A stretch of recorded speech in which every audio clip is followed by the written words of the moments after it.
Do you remember the first song or songs that you first learned, when you picked up that two-stringer besides Walk Right In? Was there any other songs that you could actually play when you got 6 strings that you can remember?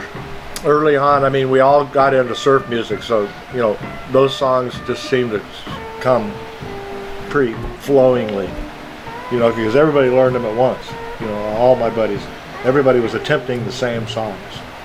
Kind of like blues nowadays, in a weird way, That was the focal point. Everybody worked on the same song. So like the Miserloo or the Dick Dale or the Safaris. Let's start with Adventures. Right, Walk, right. Don't Run. Well, yeah, there's a lot of surf songs that intertwine that cross over too. So surf music was a big part of that, huh? What's the other? Yeah, the Shadows. I mean, I'd go to the theater. It used to cost like 25 cents for a matinee on Sunday, I believe it was. And my grandmother dropped me off, and I'd watch these shows, Cliff Richards with the Shadows, Oh, that's right. and all these movies, and that just got me more involved in guitar, wanting to do it. How do you see the Junior Watson style in the big picture of blues back then or today? And how do you see yourself in the blues world? Well, I like to just say like this. The first band that I was ever in was a Gary Smith blues band. He was a harmonica player, still playing great, still doing it Today? That was 1970. So, just like most of the harmonica bands that are here, they all go for the Little Walter stuff right off the bat. So, show me a guitar solo on a Little Walter record. There are none. So I think I'm one of the first guys to just really try to figure out what that was all about, because you can't take a regular guitar solo in that situation, because the beats, that band was a swing band, which many people don't see it that way, but it was a swing band. It was a small band trying to sound like an orchestra,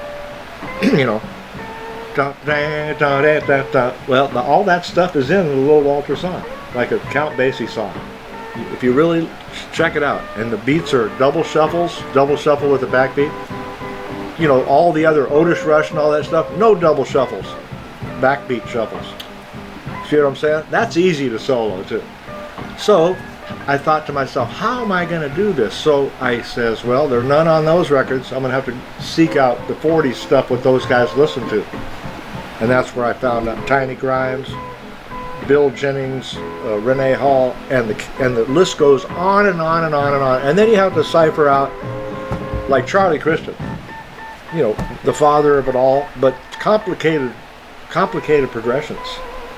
The playing, fantastic, but you can't just learn that stuff and then play it in blues, because it's different chord structures, right?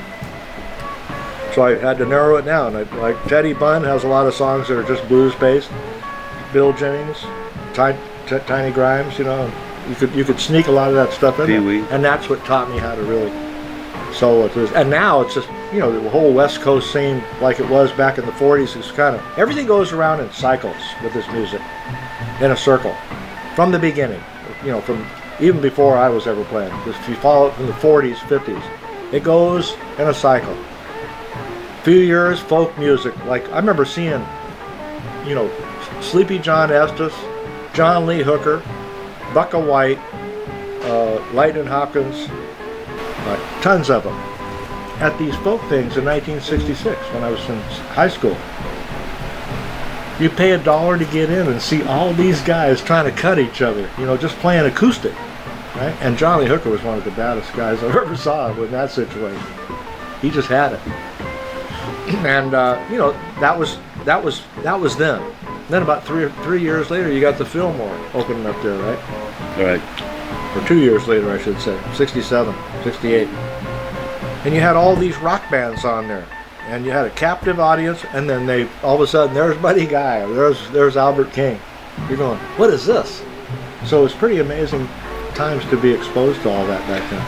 Do you recall where you saw these? Fillmore. Were there any other venues that you went Tons, to? Man. Avalon Ballroom, Wonderland, Playland at the Beach, Matrix. These are all in the city. All in the city, or Berkeley too, but mainly in San Francisco. Amazing times. Really amazing times.